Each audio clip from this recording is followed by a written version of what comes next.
Oh, dude. I get this shit whenever I have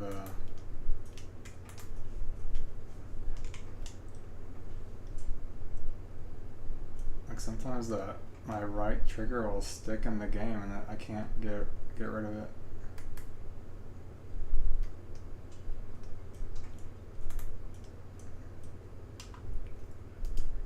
It's like that. Like whenever I press it, it's like the social menu for EA instead of like running. I did so that's not the sprint, but it just goes away eventually.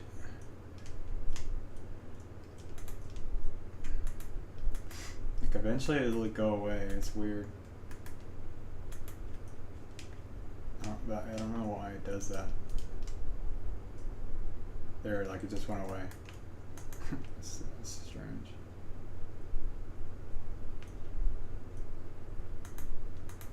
You fucked it up.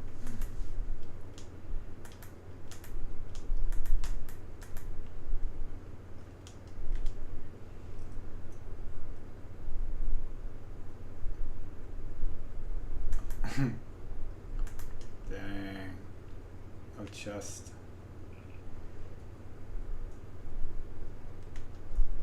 Oh. Yeah. Feel you.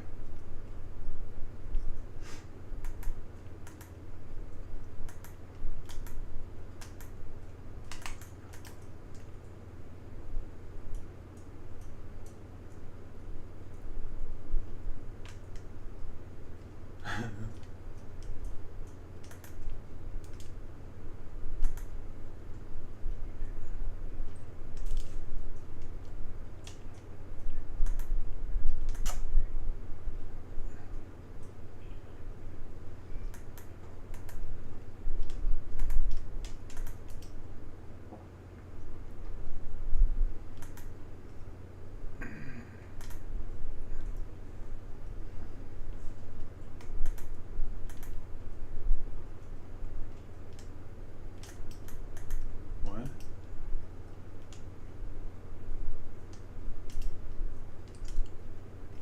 I don't think so.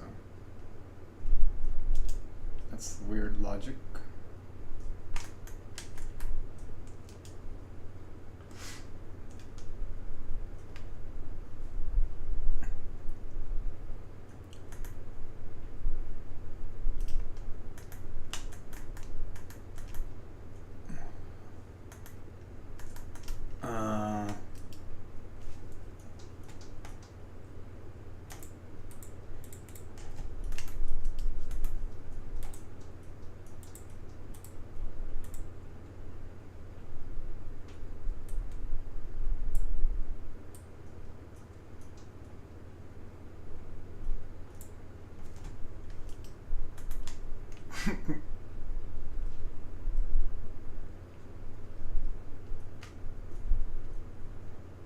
There you go.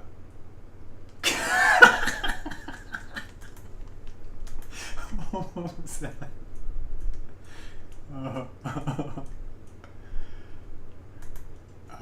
Something. Anything. Something useful, I mean.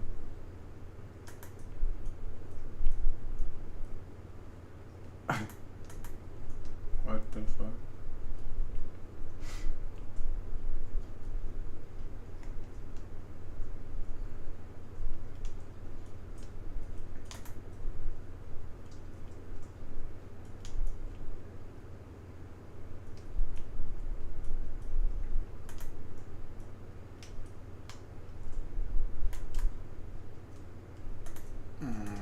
It's right there.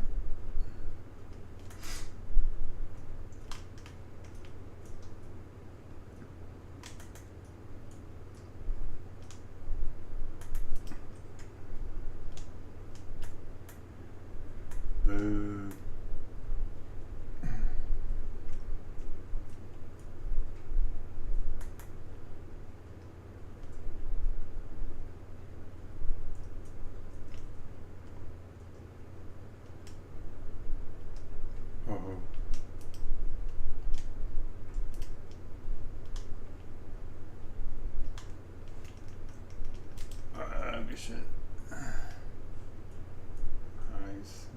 look at it immediately.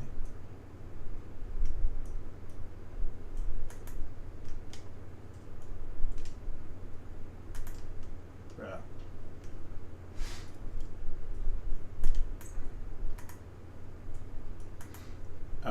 CNET's playing camp? Oh, okay. I was wondering.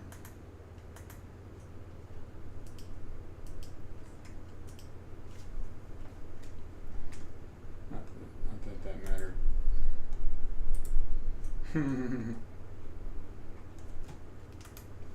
Not that it really mattered for anything.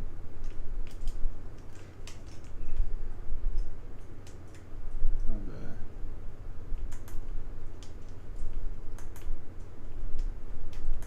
What? Ah, I was fucking leg out.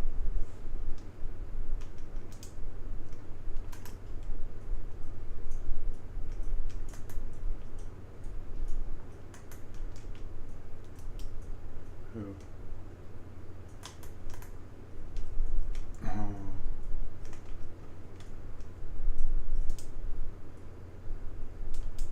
Ah, I trapped. They got trapped. Fuck.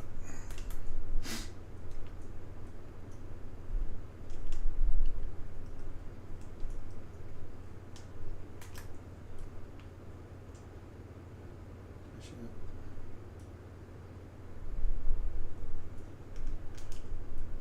Oh my god. Why are they so soft? Dude, that was fucking whack. That data in our services because it is public data. The taxpayers pay for it, so we had a right to it. Similarly, you can make FOIA requests of emails and interagency communications and so on. But inside. So I'm going to move on to the rest of the election, the other races. So the presidency, we've talked about. Let's talk about the House and the Senate, Sachs. In the House, there's 37 races that have yet to be called, but it looks like the Republicans need about 12 more to be called to have a majority. It seems very likely. I mean, according to Polymarket, it's 99%. You got it, bro. The Republicans will have the majority in the House. The Republicans have control of the Senate, and Trump is in the White House. What are the top policy items that the Republicans will pursue with this degree of legislative and executive control? What's number 1, 2, 3 on the list? What's top priority? And how are they kind of getting together to figure out what and how to execute those items in the weeks and months after January 20th? Well, so first of all, I think the Senate majority matters a lot in terms of Trump getting the appointments that he wants. Because if he was just at 51, let's call it, it would be quite hard. Susan Collins and Lisa Murkowski tend to be very, very moderate Republicans and would oppose, I think, a lot of conservative appointments. Trump's already at 53 senators, and there's 2 more that are still up for grabs and waiting to be counted, so you might get to 54 in the next week or so. It just means he's going to have a freer range on appointments. I think that'd be really good for Bobby Kennedy. I think it might be harder to get Bobby Kennedy confirmed for a major cabinet post with 51, with 53, 54. I think we get there. I think that's a really great thing for the country. There's other appointments in a similar vein that I think would be easier for Trump to get through. In terms of the rest of the agenda, I mean, Trump clearly does want to end the war in Ukraine. Is he going to be able to do it on day one? No. I mean, I don't think that's realistic because, frankly, the Ukrainians are not willing to make the concessions yet. They're not in a place where they're willing to make a deal. I still think that what Trump was saying during the campaign, if you look at it as an expression of his motivations and where his sentiments are coming from, they were good sentiments. But if he can't solve it on day one because the Ukrainians don't want to make a deal, I can't really fault him for that, but I think he'll try. I think that on DOJ, there's clearly a strong desire of many in the Republican Party and Elon and the people that Elon brought with him for major government reform. Much more efficiency, much less spending. I think that we have to get as much of that passed as possible in certainly the first year. There's a necessity for legislative action to get all the cuts in federal spending that they're looking to cut. Is that right, Sachs? So if Elon's objective is cut $2 trillion, there might be some things you can just do through executive orders, and they should do as much as they can. but I think you do need some congressional action as well. This is an area where it's going to be really hard because spending is a bipartisan problem. Now, why are you right, Adam? What are you really talking hard about? To jam through the type That's not of cross-body at all. deep reform that we really should have at the federal level. That's directly I think at that now there's a shot because he does have majorities in the House and Senate that he can at least get something through. No, you didn't. So at least No, we you have a shot at getting something done there. Are we going to get $2 trillion in cuts like what that Elon means. wants? I would love that. I doubt you're going to be able to pass that through Congress, but do you start with that number and then work your way down to a number that you can get both parties to support? Maybe that's possible. Hopefully. I would have started with 3 then. But I mean, that's just my tactic, but whatever. But I think reforming the bureaucracy is just such a huge theme coming out of this election, and we just have to figure out how to get that done. Got the mandate. We have the mandate. That's Trump's mandate. And the federal government is such a large, sprawling. It is the largest organization on earth, except for maybe the CCP. And in that sense, you really have to have leverage in leadership to be able to realize that degree of action at that scale. So the cabinet positions matter a lot to realize that agenda. Is that fair to say, Chamath? And maybe we can talk a little bit about who are the folks in the orbit of Donald Trump and the transition team that are being considered for different cabinet posts. And as an advisor, or let's call you a theoretical advisor to the transition team, what are the kind of key posts that matter to you? How would you kind of advise them who to look for that could really realize the outcome that the mandate is dictating? Well, I have no influence on this process, so I'm just totally spitballing. But people who I think are excellent. I got that, bro. I'm going to put Bobby Kennedy right at the top of the list. File.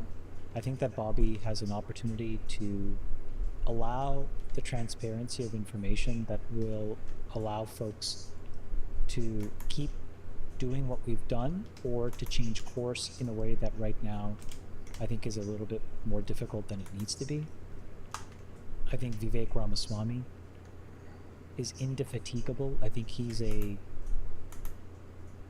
if you remember back to the Republican primaries, there was only one person that did not attack Donald Trump, and it was Vivek. I think he believed in what Donald Trump was doing and was willing to sort of embrace and extend this idea. So I think he'd be a really good proxy. I don't know what role that looks like, but I just think that he would be exceptional. It'd be amazing. There's some rumors that he's going to run for governor of Ohio, but he'd be amazing in the federal government. Tulsi Gabbard. We got to get Tulsi Gabbard, in there. Yeah. I just to go through the list, I think Tulsi Gabbard is so awesome. For what role? What would you put her in? I think that is Veteran Affairs. Yeah, Veterans Affairs. I think. But hopefully it's at least that. Yeah. That's a cabinet position, right? Just for those who. There's another race that's going on that's really below the surface, but is extremely important, and that is the new Senate Majority Leader, Mitch McConnell. Mitch McConnell says he's stepping aside. There's two major candidates. Thune versus Mike Lee. Yeah. Well, it's John Thune versus Cornyn from Texas, and Mike Lee has been sort of agitating. It's not clear that Mike Lee will throw his hat in the ring. If he did, I would be all in favor of it. If Mike Lee, who is from Utah, doesn't, we should really go with whoever he recommends. I really trust that Mike Lee will represent the MAGA agenda, whereas, quite frankly, the other candidates will be a continuation of Mitch. And this is Trump's moment to weigh in on that. He's basking in the glow right now. He is in the winner's circle. He can get anything through the Republican caucus. And I think that he could weigh in right now in the Senate majority race and make sure the right person gets it. If you get a continuation of Mitch McConnell, you will not get real reform through the Senate. Look at what happened during Trump 1. Mitch McConnell was one of Trump's biggest opponents. So there would be alternatives, but I think Trump would have to step in and act. There's some talk about Rick Scott from Florida being a candidate. I think he'd be very good if he's still in the race. Or just go right over the top and go with a Mike Lee. This is your moment to basically put in a loyalist. And then the big cabinet positions that are left, I think defense, probably somebody like Rick Grinnell, who's already worked for Trump and was the DNI right at the end, I think. And then in Treasury, I think people say between Scott Bessent and John Paulson. This look funny. I'm not so sure. I don't know. If I had governor, I think it's like probably Haskell. But then I saw like You saw Kevin Jerome Warsh's name. Powell. Oh, Jerome my. Powell this morning said he would not step aside if asked to resign by Donald Trump. No, he's got said 2 he more would not. years, so I He's don't got think that's until the- 26. He's got until mid 26. So I mean, the rumor. I don't want to say too much, but I think this is pretty much out there. I think Grinnell wants state, not defense. I think that it's not to say he's going to get it. I don't know, but that's been out there for a long time. I think that what a lot of people in, let's call it the MAGA movement, the America First movement, are going to be looking at very closely is, do neocons worm their way into this administration? Look at what happened during Trump 1. He ran in opposition to forever wars. I think it was a major part of his appeal. It's what allowed him to shatter the Bush dynasty. It's what I think really hurt Kamala in terms of having the Cheneys embrace her. So it's a major part of his, I'd say, not just appeal, but also his legacy, that he will not continue forever wars. But the problem is that the blob keeps infiltrating the Trump administration, or they did. They infiltrated Trump 1 by putting in John Bolton and You back Esper, down? all these guys who frankly betrayed Trump. totally. And so I think a lot of people are looking closely at, will neocons be able to worm their way into this administration? And if they do, it would be very, very sad, I think. The difference this time around, which is so incredible, is that you're now seeing on X 5? people asking all the neocons to be named and shamed, and they're creating these lists so that they can't worm their way in. It's the most incredible thing I've ever seen. Where have you espoused those views in the past? If so, the likelihood that somebody will raise an alarm bell now so that you can't get near this administration. I've never seen anything like that before, actually. Yeah, and you know what? Here's the great danger is you look at the last few months, okay? Who was there for Trump? It was people like Elon. It was basically, all of us who worked. And look, I'm a very minor figure, but I did my little part, and there were a lot of other people on the ground doing their thing. But where is Elon today? Was it Elon has to fly relegation? home for a Can't Tesla hear board anything. meeting. He's got real What? companies to run. And who all of a sudden shows up in Mar-a-Lago? The swamp creatures. They were nowhere to be found for the last 3 months. Don't lose. Now the swamp creatures come crawling out, and they're going to be swarming Mar-a-Lago and trying to Don't worm their way suck. into the administration. And that's the issue is we got to keep. This is where I hope that all the MAGA influencers stay frosty and stay involved. We have to consolidate this victory and get reform type people in the administration, not just the usual type people from Washington. Would you serve if asked? No, I Would mean, you consider I've already said before, I'm the key man at Kraft. I can't do that. But, look, I would do something part-time, meaning if it wasn't a full-time job, if I didn't have to leave my current job, if it was just serving on some advisory committee or something that was compatible with my current job, I would do that. That's a no-brainer. I would love What about to. you, Chino? Absolutely. Not full-time because I'm running a company, but Yeah.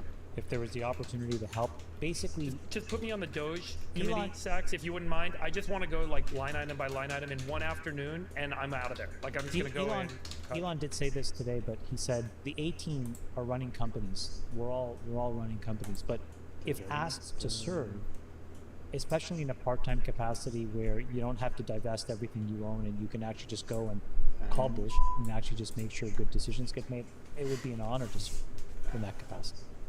Yeah. I think everybody should have given a chance. I want to say one thing just to build Oh, on sorry. Sachs. Yeah, and then I want to ask you one more question, Shamak. Go ahead. I do want to give a shout out to Elon, and in one very specific way. You've heard all these stories where he Bears gets obsessed about to something, win. and then he focuses on it at the sake of everything else, Okay. and strips it down, and gets to first Okay. principles, rebuilds it back up, and it works. And as far as I can tell, basically when he decided that this election was going to come down to Pennsylvania on one hand and young men on the other, he just kept doing that one thing over and over and over again. Every time you turned on X, he was doing a rally. Crazy. He was speaking to the residents of Pennsylvania and or Spent like 2 weeks there. young disaffected voters and getting them out. And then his PAC built an infrastructure that rivaled the Democratic infrastructure in terms of get out the vote and Oh, transportation what the fuck? with a lot less money and only in a Defenders month or now two. It is kicked it incredible. and leg out. Well, and then the shout out. sweepstakes was also It's really, a it's really really good incredible. idea. It's really, Yeah, really And incredible. their there was a job. lot of controversy around the sweepstakes idea. I don't know why that was so controversial, because if you think That about was the media trying to make an issue that was a nothing burger a burger.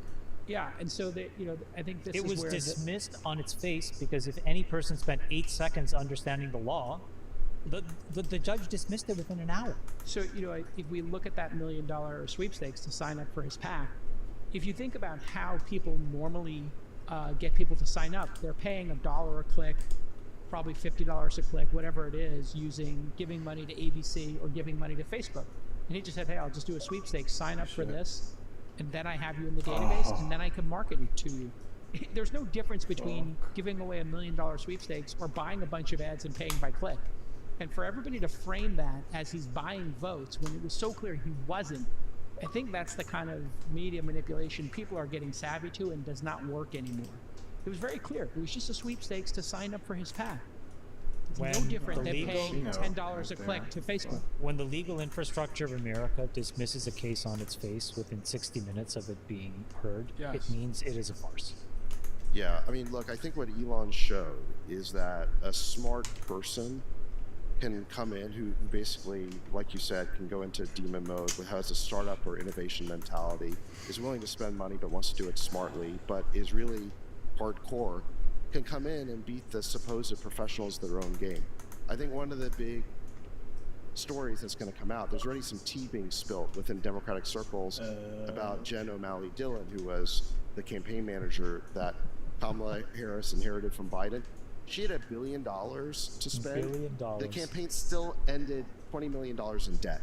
In debt. And this at least has been reported. Where'd the money go? So, well, I'll tell you, the money went They to make ad expensive commitments. consultants. They did overly elaborate staged events. They did these like fake concerts, celebrity cameos. Supposedly they paid Beyonce $10 million, and they didn't even get a song out of it, and that ended up, pissing She people got off. paid? They were paying They Well, I celebrities don't to know. I show don't know up? if that's true. I just read it in a tweet, so I can't say for sure, but that's what I read. Yeah, is But that who knows? legal?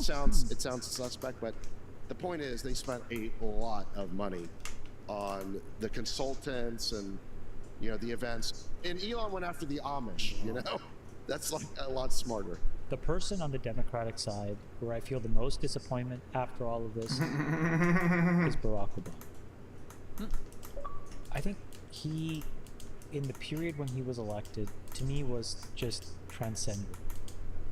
And I thought that this is a person that really was What does BTM to stand get for? assimilated Beat the into the meat. board. And I don't know why I thought that, but I did think that. And I was just so saddened to see the tone and the rhetoric from Barack Obama during this last term stretch. It, I think, was reputationally very damaging to him. And What I did think you say that that offended you it was less about it didn't offend me. It was just observing or disappointed? when the rhetoric was, trying to propagate these lies, the very fine people hoax, all of these things. I just thought he's so much smarter than The this. abortion ban. The abortion ban. He knows that these things are not true. Why is he saying objective lies? I don't really judge politicians for doing it in general, but I never considered him a politician. I sort of considered him here, just like this echelon above.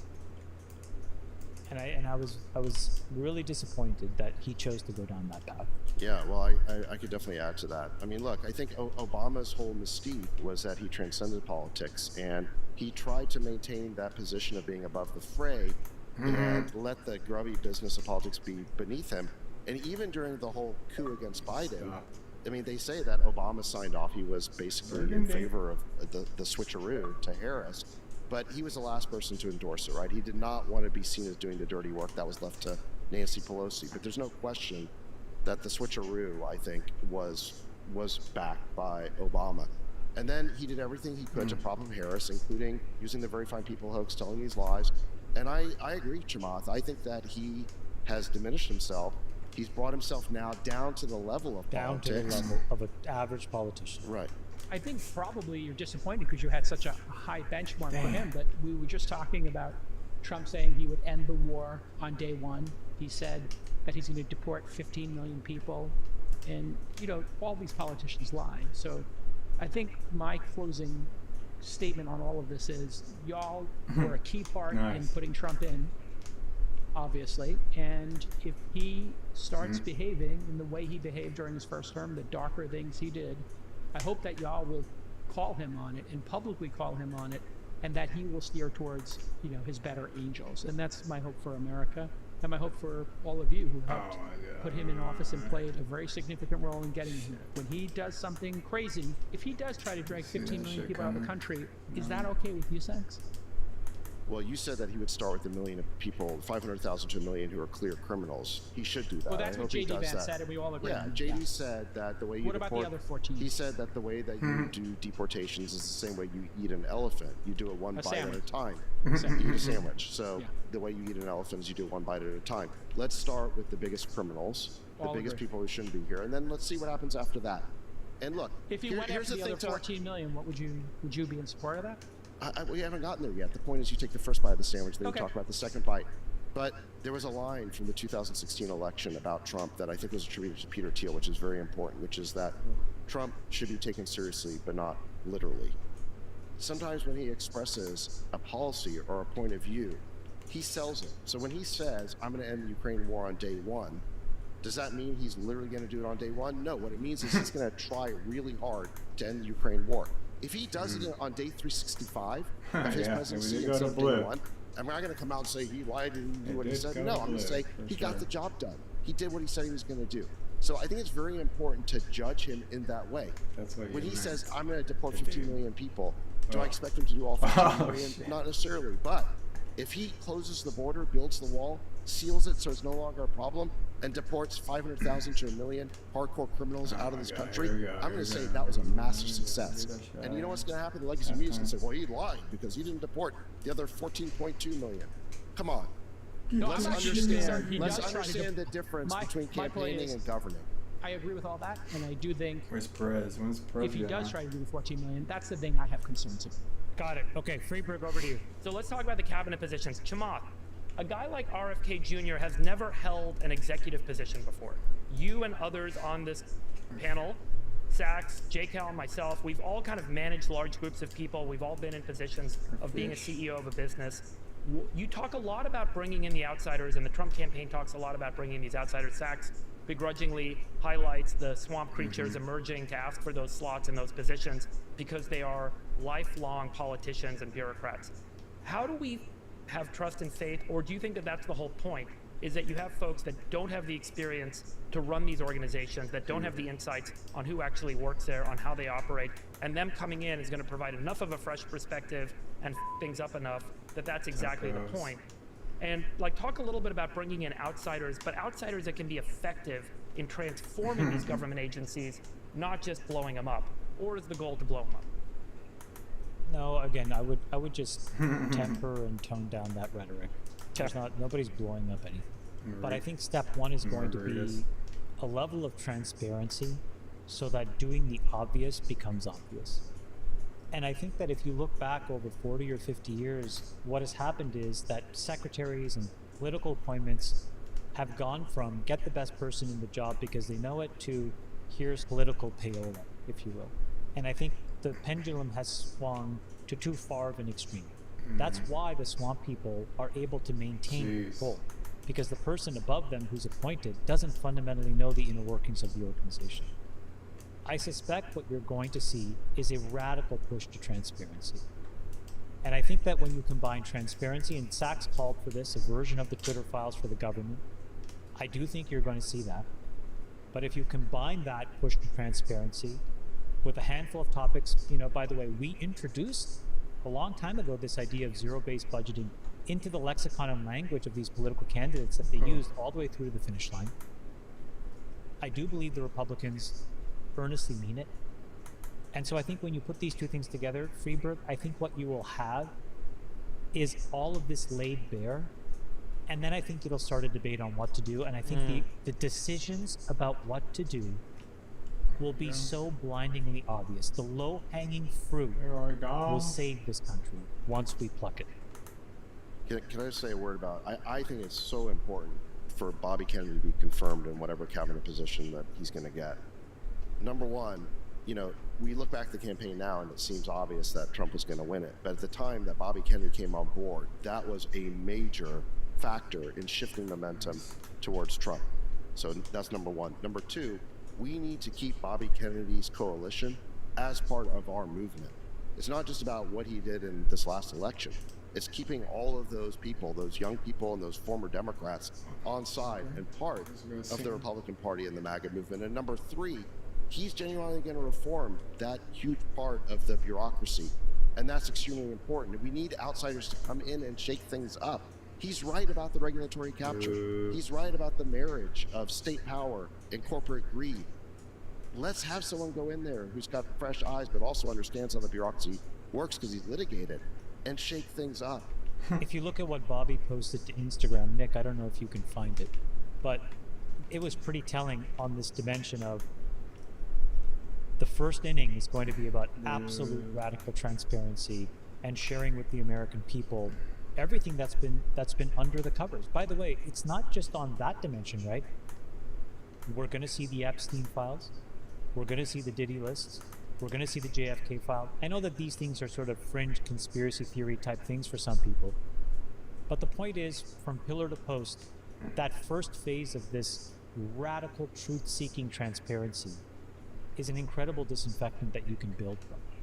And he told the FTC, I think, something to the effect of, pack your bags and keep your records. Now, let's take the hyperbolic part of it out, but it's the keep your records part that should be valuable because we deserve to have answers. Now, when you think at the same time that you have inventions like AI that can crunch every single piece of data under the sun and tell you the absolute truth, imagine when you put transparency and the government sharing incredible amounts of information with the compute power that the Googles and the Facebooks and the OpenAIs of the world are creating.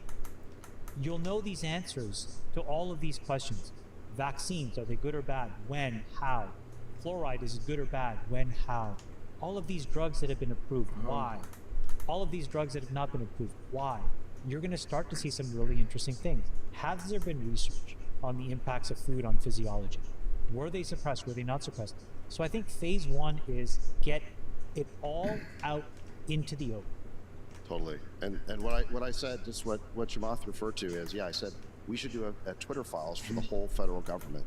Just what I meant by that is, remember before Elon bought Twitter, they told us for years that the idea that Twitter was shadow banning conservatives and engaging in censorship was a conspiracy theory. Then Elon opened up the Twitter files and we saw that it was all true. And moreover, that the government was engaged in censorship. They had been working hand in glove with the Trust and Safety Department. The FBI had logins; they could just go in themselves. I mean, yeah, it was crazy. And the FBI had their own tool called Teleport, which would allow them to transmit secret instructions to the Trust and Safety team at Twitter, and they were censoring based on those instructions. That's completely unacceptable. Twitter management lied about it. The government lied about it. We only found out through the Twitter files. Let's do a Twitter files for the federal government. What do you think we're going to find out? What do you think we would find out about COVID? What do you think really happened there? If Bobby Kennedy can do that, the lies they told us, incompleteness of the actual clinical validation studies, the authorizations and the waivers that were secured, how good or how brittle or how fragile was that data? By the way, I think what it'll also do, Freeberg, is if it looks like this data is actually of extreme high quality, you know what that does? It reestablishes trust in that institution, which is also a win. So this whole thing is a win-win. Well, and let's not forget the FOIA leader. They were literally being taught how to route around Fauci's team, how to route around subpoenas and people looking for information. I mean, there's a lot to uncover here. I'm 100% here for it. Yeah. So just to be clear, there's a law in the United States called the Freedom of Information Act. The FOIA is kind of a common term. And it gives the power and authority to individual citizens and third-party agencies to have a check and balance on the federal government, that they can go in, they can request actual data, actual files, and it is all necessarily available to the public at any time, except for classified information. Okay, And well, so- the federal government now overclassifies everything. We have something like, what, like 1 billion classified documents? They literally classify everything. So through the FOIA process, third-party lawyers and nonprofits have made requests to federal agencies to get access to this sort of information. And I've done it. I don't know if you guys have ever used FOIA powers for information from the federal government. I had to do FOIA requests 10 years ago to get weather data, or 15 years ago for my startup Climate. It was the only way we were able to get access to a bunch of weather data was through FOIA requests. And then we were able to use that data in our services because it is public data, the taxpayers pay for it, so we had a right to it. Similarly, you can make FOIA requests of emails and interagency communications and so on. But Sachs, I think it seems, and JCal, to your point about the FOIA lady, there may, over time, have been some degree of corruption of the FOIA process in all of these agencies, which has made it more difficult for individuals and third parties to have the appropriate checks and balances on the data in these agencies because of the way they've kind of obfuscated access, slowed down the process. Sometimes it takes months for them to respond to you, and it's become quite difficult. So the FOIA, the intention of the Freedom of Information Act may have This been will not hindered be by through the FOIA. bureaucracy. This will not be through Let me FOIA. make one other suggestion, is we need a massive declassification effort of the federal government. Maybe this is the way to actually implement the Twitter files strategy. Is the problem is we have a massive overclassification problem. Billions of documents been classified at the federal government. Why? Because those bureaucracies know that they can kind of do whatever they want and kind of work in peace without having to disclose what they're really doing if they just mark classified on a document.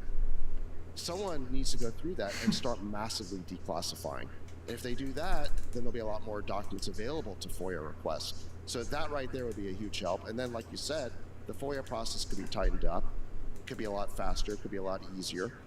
And they should not be able to circumvent it by doing the kind of stuff that JCal referred to during COVID, where they were like deliberately misspelling words so yeah, that they were they putting wouldn't show up. asterisks in, hacker Right. speak in order to avoid this. And they were also told, a bunch of people who are in three-letter agencies, just by default, put this at the highest level of security, not to be declassified. So they unnecessarily put everything in classified. And so now So it's not every subject to document, FOIA. every email is marked at the highest level of classification, which means there's no discerning it. And if you were to blame an FBI agent, if they told you, hey, just put everything on classified so it doesn't get out, okay, that seems like a pretty good way to cover your ass. And that's Yeah. got to change. Yeah. Well, a lot to come in the weeks ahead. I'm sure we will do more updates as the cabinet positions or Where the do you sit, nominees get announced. Freeberger, a man of science? I know you have some differences with RFK. Do you want to see him? I have very deep trepidation about RFK having oversight. I think the authority might be limited with respect to the legislative authority that's vested by the Congress, which is the one piece. Look, I mean, as you guys know, there's a lot that RFK brings up that that resonates with me. Yes. I'm not a black and white guy, so there are things that he says that make a lot of sense. There are things I've pointed out, particularly around microplastics in the environment, particularly around chemistry that we use in our food and our systems of food and production. And I believe very strongly that we have real issues that have, compounding effects on our health. So let me not be too flippant about that. I am not a all vaccines are always good all the time person. I think that every one of them needs to be studied on the merits and the risks. I think fluoride is an interesting conversation to have. What are the merits? What are the risks? And why is it why is there federal authority over fluoride in water? Which, by the way, there isn't. It's all local municipalities get to decide. On a nuanced basis, then, net, where do you wind up, Freeberg? Net, where do you wind up? I will say that there are a number of things that RFK have said that cause me a lot of trouble, that I'm very troubled by, because I think that he has said things that are factually wrong, and I want him to be open to debate and open to review of objective truth, and that's it. And that's it. And as long So as he's net, do you like him as a disinfectant, as a rabble-rouser, as to shake up the system, or net, do you think it's too risky to let him in? generally, I think all these systems should be challenged 100%. Okay, so net, So- you want to send it in? You say you want him to be open to debate. I personally have never seen a candidate for office who's been more open to Completely. discourse, debate, interviews than Bobby Kennedy. He's done everything. He's been on Yeah. this show And twice. I'm He not was gonna classifying do- him otherwise. I'm not Yeah, classifying him But otherwise. you know who is not open to debate and discourse and transparency is the bureaucracy. That's the problem. If you want government reform, you have to get into the bureaucracy. You need outsiders to come in. You need to make it transparent. You got to declassify. That's what you got to do. One of the most important aspects of science, not the recently legacy media or jokingly definition of quote science, but science is meant to be a process of skepticism, interrogation, and the search for objective truth, which means that you should be constantly questioning whether you are right or wrong. And I do think that that is a necessary part of the process of science. Science is not meant to be a dictatorial regime. And so I think that resetting the framework for how we operate some of the agencies and authorities that are supposed to be rooted in science to have the necessary process of skepticism, review, and transparency into that, I think will reassert faith and reassert trust by the public in how these agencies are operating. And I hope that that happens. I really do. Because I do think that there are very good people in all these agencies who do very good work. And there's a lot of very important advances that have come out of the United States of America and have gone through processes through the federal government that have actually done really great things for Americans and for humanity. And so I don't want us to dismiss things as being whimsical bureaucracies that don't have any rooting in science, but I do think that it's important to have this degree of skepticism and process and have transparency. So that's all. Well, I'd like you to show me in the Constitution where the bureaucracy or the administrative state is a branch of the government. I see in the Constitution that we are supposed to be ruled by an executive branch, a legislative branch, and a judicial branch. I do not see an administrative branch. That has sprung into existence over the last several decades. Yep. And it rules us. There's roughly 3 million people who work for the federal government. Of those, the president basically appoints 3,000, and it takes forever to get them through. Yeah. So we have roughly 3 million people who don't report to anyone. Nominally, they're supposed to report to the executive branch, but the president can't fire him. We talked about in the previous show, if Elon had gone into Twitter and he hadn't been allowed to fire anyone, do you think he could have restored free speech to Twitter? Of course not. They just would have kept doing whatever they wanted to do. And that is the big problem in the federal government right now, is we are ruled by a fourth branch of government that is not in the Constitution, that doesn't report to anybody. It is not subject to elections. We can't vote them out, and we can't fire them. And they have been in the forefront of trying to stop Trump and the larger reform movement that he represents. Ever since Trump got elected in 2016, remember, it was members of the administrative state, specifically the security state, who said, don't worry, we're going to be the insurance policy against Trump.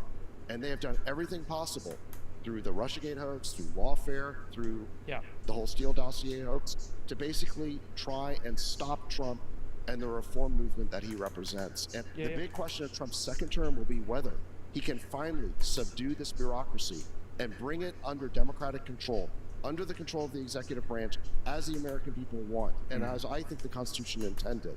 Right now, we are run by an unelected branch of government that has to stop. And what Trump represents is not dictatorship, but democracy, the triumph of democracy over this bureaucracy. And a big important moment for this movement, this return to the fundamentals of what was vested in the Constitution, is the Chevron Doctrine case at the Supreme Court earlier this year. It reversed the authority for agencies to create their own rules and regulations that they can then enforce on private enterprise. And if that case carries through and is allowed to be used to support the efforts to deregulate or to de-agency, what you call kind of the bureaucracy, I think it enables a lot of the change that folks are looking for. Why should, for example, some commission be sprung out of some assembly being created, and then that commission gets to create their own rules and their own regulations that effectively are law that prevent private citizens and enterprises from being able to operate and make decisions. And I think that was a very important moment for this movement, was the Supreme Court case on the Chevron Doctrine earlier this year. I don't know if you agree with me on this, Zach, but it seems like it's going to be... I totally agree. I think that was an absolute precursor, which is, it was insane. I mean, again, you had a Supreme Court ruling that effectively made the administrative state the highest law in the land, even though there's no constitutional basis for it. So, yeah, repealing Chevron was definitely half of it, and I think the other half of it is going to be whether lawmakers have to pass laws. You can't have individual commissions pass laws. That's the whole point. We need bills passed by the Republican Congress that Trump could sign, but we also need, I think, cabinet level appointments who will start to subdue the bureaucracy, bring them under control, find out what they're doing. Just give us transparency around what they're doing. Twitter file this thing so then we can reform it. I think that we're going to look back on this era, and I think it's going to last about 20 years or so, at least, which I call a return to originalism. We are returning to the founding principles of this startup called America. And I think it's incredible. I think Sachs is right. There's this unbelievable living document that created this incredible experiment. We veered way far away from it. It's taken us a lot of courage to get back to that place where now you can actually let that guiding document govern a highly meritocratic country. So it's going to be a lot of hard work, but my gosh, it's just an incredible moment and opportunity. Everybody should just take a breath and remember that. I'd just like to do a quick survey of some of the local and state elections and get some reactions. I was going to try and talk a little bit about what's going on in San Francisco and California. I'll just hit on it. My friend Daniel Lurie it looks like he's going to be the mayor of San Francisco, beating out the incumbent mayor, London Breed. Daniel ran on a moderate platform and has an intention of fixing a lot of the operations and inefficiencies in the San Francisco government, which has seen a ballooning in budget. San Francisco has the highest budget per capita of any city in the United States, I think 50% higher than New York, with a lower functioning kind of set of municipal services. And there's a lot of opportunity for improvement there. This is the first time, really important stat, first time an outsider has been elected mayor in San Francisco since 1911. Every mayor elected since 1911 in San Francisco was an existing government employee or government civil servant. So just like what we saw in the federal elections, we are seeing an outsider being placed in mayoral office in San Francisco. Freeberg, I wished Lurie a hearty congratulations. Oh my God. The city has become a dangerous, dirty dumpster fire for bad ideas from libs. I hope you do the obvious and be on the side of cop justice, clean streets, and meritocracy. That's your message to the incoming mayor. Yeah, I mean, he has been a major proponent. You were going to run for mayor once, Jacob. I was lobbied, I was approached, and I was given a lot of support, 7 figures of support to go do it. It's a very hard job because the supervisors actually run the city, and a lot of the supervisors, they got booted too, no? Yeah, a couple of them got booted. Dean Preston got booted. Dopey Dean and Dopey Aaron Dean. Dopey Dean. That was big. So the Board of Supervisors has also shifted moderate. The mayor is now going to be a moderate outsider, and there's a real opportunity to rebuild and reform San Francisco. It's a place that I've called home for 25 years. It's a place where I operate my business, and it feels like a lot it citizens of what has historically been. You don't have to. I still live there. Hold on. I still live there, and I do think that it was a big election in terms of improving things in San Francisco. So congrats to Daniel Lurie, he's a friend of mine as well. Go down to LA, another big race. We booted Gascon, who was the Soros DA, who ruined San Francisco and then failed his way up to LA, was ruining LA. And Nathan Hochman, who's moderate, beat him by something like 20 points. And then, like I mentioned, we got Prop 36 passed in California by about 70%, which reversed some of the excesses of Prop 47, which was the proposition a decade ago. That was passed by then Lieutenant Governor Gavin Newsom and then Attorney General Kamala Harris to de facto legalize shoplifting. So the people of California have had enough of these policies that frankly enable crime, enable homelessness, enable drug use, and they want a correction. Look, even wokes and blue state liberals don't want their cars broken into. I mean, it's really shocking. It's really simple. And I mean, the crazy thing in Los Angeles with Gascon was a number of people who I know live there now know people in Santa Monica, in Brentwood, in Bel Air, where we lived for so many years. Sachs. Have home invasions have started again. I mean, that is like a real breaking point for people. It's scary to have your home broken into by a gang. Right, and one final point on this is that while the people of California resoundingly, again, over 70% supported Prop 36, there was one prominent figure who was opposed to it, which was Gavin Newsom. He said when he saw early polling, "I don't know what state I'm living in." So, look, the state we're living in, Gavin, is the one that you created. You're the one who gave us these policies. You're the one who gave us Prop 47. You're the one who gave us zero bail. You're the one who allowed the Democratic Party in California to be taken over by Soros DAs. You've never resisted these policies. Now you have a choice. You can see where the people are at. Over 70% of California wants a change. I'd say on the rest of the country, if it's 70% California, 90% of the United States must, is opposed to these soft on crime policies. And if you ever have aspirations to be anything more than governor of California, you better get on the right side of this issue. David Sachs should be the governor of California. Let's do it. No, I am 100% serious. It's the 5th largest economy in the world. Let's do it. This is marked today as the day that I have decided that I am going to convince David to be the governor of California. I know a great Well, campaign manager, press secretary for him. Hype man. I will say, I'll make a point on I'm this. just going to say that David Sachs would be an incredible governor of California. I really no. I'm not a candidate. I understand. I understand. Blah Let's blah start blah. the rumor right now. He's lying. He said it to me privately. There's no rumor. I'm just telling you right now that within 2 years I will have convinced him to do it. It'll be the perfect time. Gavin Newsom has been terrible for the state. We have seen trillions of dollars of market cap exit the state in terms of corporations that have left.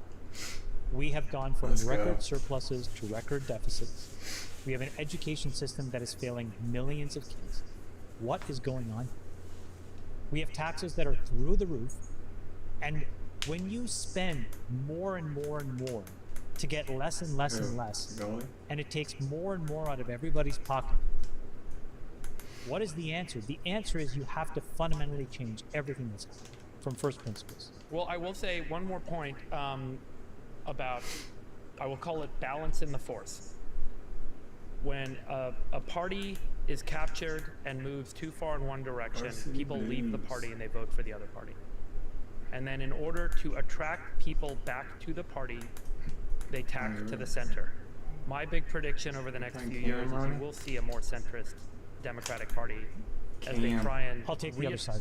And they try and attract They're too folks arrogant. back. I'll take the other side. So one more topic before we I'll wrap, see guys. Sachs in Sacramento. See Sachs in Sacramento. Not gonna happen. Guys, before we wrap, there's one other topic that came up in every conversation I had with everyone about Trump that was a female, which was abortion. And it was, and look, I don't want to rehash again that it was misrepresented what Trump's position is, but abortion has become a very sensitive topic. A woman's right to do what she wants to do with her body when she wants to do it is something that most women feel they are very deeply endowed with. Unalienable right, particularly in the United States of America, and that even sending this back to states and states voting on it creates a significant emotional response that drives folks to one party or the other. In Florida, voters rejected an abortion extension to 24 weeks. Florida previously had a 15-week abortion ban, but the current 6-week ban took effect in May. So the amendment that was being proposed on the ballot this week would have codified abortion procedures up to 24 weeks in the state constitution, but it needed 60% of the votes to pass. But it only got 57%. So it looks like a loss for pro-choice advocates. Sachs, what is going to happen now that these abortion laws are being voted on, these amendments to state constitutions are being voted on? How is this going to reshape American politics? And how are the parties going to shift in the years ahead, given how important and how sensitive this topic has become after the decision of the Supreme Court recently? Look, I think that what you're seeing in the last election that we just had is the beginning of the end of the salience of this issue. I mean, abortion has been an issue that has deeply fragmented America for 50 years. I mean, the pro-choice versus pro-life movements have been a staple of American politics, talking past each other. They were never able to get to any sort of compromise. With the repeal of Roe v. Wade, with the Dobbs decision, the issue has now been thrown back to the states, and every state is working it out for themselves. And in most states, what's happening is it's either the pro-choice totally wins or they compromise on some number of weeks. I think that in Florida, going for 24 weeks might have been a little bit too many. If they had tried to go back to 15, they probably could have gotten there. They probably could have gotten from 57 to 60. But that's what the debate's going to be about now, is just basically in red states, it's going to be about agreeing on a certain number of weeks. Blue states are pretty much going to be pro-choice. And you can see that at the federal level, no one wants to touch this anymore. Jake, how you raised the point during the election cycle, during the campaign, that Dobbs would be crushing for Trump and that women were going to turn out in droves for Harris on the basis of this issue. That simply did not happen. If you look at voter turnout, Trump increased his share of the women's vote. He did lose college-educated women, so that subset of, call it more White women. progressive. Yeah, sorry, Well, and the college-educated. older women too, I think, came out. Yeah. But if you look at women as a whole, he won more of their votes. So how did Trump inoculate himself on this issue? He made it really clear he was not in favor of a national ban. He said that he favored the exceptions and that it was now up to the states. He basically assured the country, the women of the country, that, again, that abortion would not be banned and that was now a local issue. And I think the voters of the country, including women, accepted that. And it is now a state issue. So Maryland, Missouri. I think it's gone. Maryland, Missouri, Nevada, Montana, Colorado, Arizona all voted to codify the right to abortion and remove abortion bans. On the other hand, Nebraska voted for a ban on abortions after the first trimester, and South Dakota voted against a right to abortion. So South Dakota prohibits all abortions except when necessary Oh to yeah. save You're the gonna, woman's listen, life. you're even in deep red states like Ohio, the pro-choice forces have won these forgetting the other referenda. guy. It's just a handful of Freddie cases, Prinze Jr. like a very Was it small Freddie number, Prinze Jr.? where the pro-life have gotten their way. Again, I think we're at the tail end of this being a salient issue in American politics. I think Trump has ended it as a federal issue, and it's now going state by state. And in most of those states, the pro-choice forces are winning. I think this issue is over, and I think it's over because Republicans know not to touch this. J. Cal, you've said it's one of the most important issues of the day several times in the past. Yeah, you said women were going to vote in droves for Kamala because of the perception that Trump was trying to pass a federal I think abortion a lot ban. of them did, clearly, but not enough to swing the election. And, you know, it's going to And be you think it's going to be, I mean, to the question, is Sachs right? Is this going to stop being an issue and it's now codified in state law? Or is this I going think to it's continue gonna, to be there a will be linchpin states in where women American will law? not be able to get an abortion. So Boo. they will not be able to make that decision for themselves. That's my personal belief. They should be able to make the decision for themselves. I'd like to stay out of it. But Sachs is largely right that if you don't, if I'm reading it correctly, think about it. If you're a state and you ban abortion, who's going to want to live there? You're going to have a lot of people leaving, and that's been an issue here in Texas. A lot of companies are having a hard time with not only getting women to move here to work at specific companies in Texas, but men are citing it as a concern. So Emotion it's match. going to make it really untenable for an economy. You're saying in the men United don't want States. to work for Tesla or SpaceX because I'm still in of there. abortions? It's weird. I have heard many stories about people not wanting to come work at companies in Texas because of this law. Yes. I have heard that from employers. I'm not talking about any of the ones Play the companies we that speak for him, lose or get promoted. but this has been an issue for companies in Texas. Okay. Guys, this has been a fantastic follow-up to this week's election. I know some people are bitterly disappointed, frustrated, angry, and sad about the future of America, and others are gonna be deeply okay. optimistic and excited. And I think gonna at the be end of the okay, day, folks. it's all going to be okay. Trey Lance. And I really do hope that everyone can kind of have constructive conversations about the future we'd all like to build Like together. we do here. And I really appreciate the friendship with you guys. I want to say congratulations to Sachs and Chamath for putting yourselves out there as early as you did. Who's gonna play? in Trey campaigning Lance? and promoting Donald Trump. I think you guys had a very influential role in moving people Cooper Rush or for whatever. the effort you made and the outcome. Congratulations. More than, listen, happy I'll, for you I'll guys. say what I said again. He's a good human being. I would encourage you to get to know him. Yeah. This Trey never got Just it. that. Hold them Oh, accountable. take a boys. seat. Look, folks, if he wants get to to invite me know to him. Mar-a-Lago to have the veggie burger and fries, I'm there. I will hang out with him and Don Jr. What? No Yeah. veggie Yeah. burgers? What are you talking Yeah. about? Eat Sachs, before you please. go. It's my best Oh yeah, I advice. forgot. Eat before They- you We're go. gonna ban veggie burgers. They That's banned right. fake Bobby. meat in Florida Florida. texted Bobby to ban anything with sweet Yeah, I know. lecithin, I know. I remember Cargadine, all of your. xanthan gum. All that stuff is verboten. But don't worry, bear's on the menu. Vegans Put better some- learn Yeah, bear to carpaccio. find natural sources of protein because the unnatural sources. The free market Republicans have decided it's time to go in and ban the market for fake meat because, my God, we can't introduce fake well, meat. no, We have not, to tell not you what unless to eat and what to xanthan do. gum continues to dysregulate your physiology. Xanthan. Xanthan. Stop using your moderator privileges to push your agenda, Freebird. Take care, guys. I love you. I love you All the guys. best. Bye-bye. Love you. Bye-bye. Love you guys. Bye bye. We'll let your winners ride. Rain Man David Sachs. We open source it to the fans, and they've just gone crazy with it. Love you, Wes. Queen of Quinoa.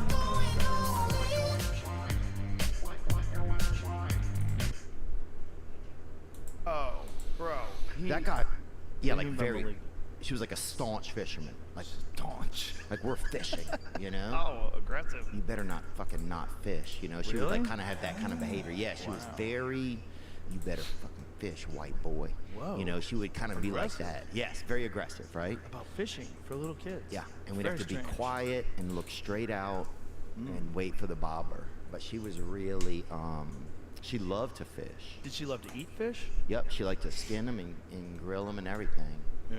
Yeah, it was What kind cool. of fish? Mostly catfish, bullheads. We used to fish up in like Spoon River up in like Illinois. Do you guys use like chicken liver for? Yeah. Yeah. We would get out there, we'd have a little thermos full of chicken liver. Yeah, chicken you know, liver works, man. my grandfather would say anything and she'd fucking look at him and he wouldn't talk for a month after. She was the fisherman. She was. The fisherwoman. Yeah, she loved to fish. I think she liked she liked catching her own meals. Even she didn't like to hunt, but she liked to fish. What's that fucking dude's name? The chubby dude that dressed up like the devil and everybody got Almost. mad. He's a singer. Sam. What's that? Sam Smith. Yeah. He he said he wanted to be a fisher them. Oh, Not a fisherman, a fisher her, a fisher she, a fisher them. yeah, that's wild. The they them thing is that's the best evidence you need that people are out of their fucking minds. You can't be plural, you fucking idiot. Well, Stop. like the only thing I think it's almost. This episode of the Joe Rogan Experience is brought to you by Call of Duty. You know, when a new Call of Duty drops, everyone's trying to find a way to squeeze in those extra hours of gameplay. I get it. Life is busy, but sometimes you just... Hey Joe, it's the Replacer. Yeah, no, you. Hey, I'm gonna take it from here so you can enjoy some Call of Duty Black Ops 6. Great. Now listen up, folks. Life can be chaotic, but you shouldn't have to miss out on the latest Call of Duty just because you've got, I don't know, responsibilities. That's where I come in. I will handle the boring stuff like work, chores, even podcast ads. So you can dive right into the fight. Call of Duty Black Ops 6 is out October 25th. So dive in because I've got your back. Remember, I replace you play. It's that simple. Man, the Replacer always gets it done. Seriously though, if you're hooked on Call of Duty, this is your time to jump in. Head over to callofduty.com/Black Ops 6 to get in the game. Call of Duty Black Ops 6, available now. Team try. Everyone's talking about how AI is going to change the world. But what if that's not always a good thing? What happens if insurance companies use it to jack up your premiums based on your WebMD history? What happens if HR departments use it to make hiring decisions based on your browsing history? What happens if politicians use it to sway your vote based on your online activity?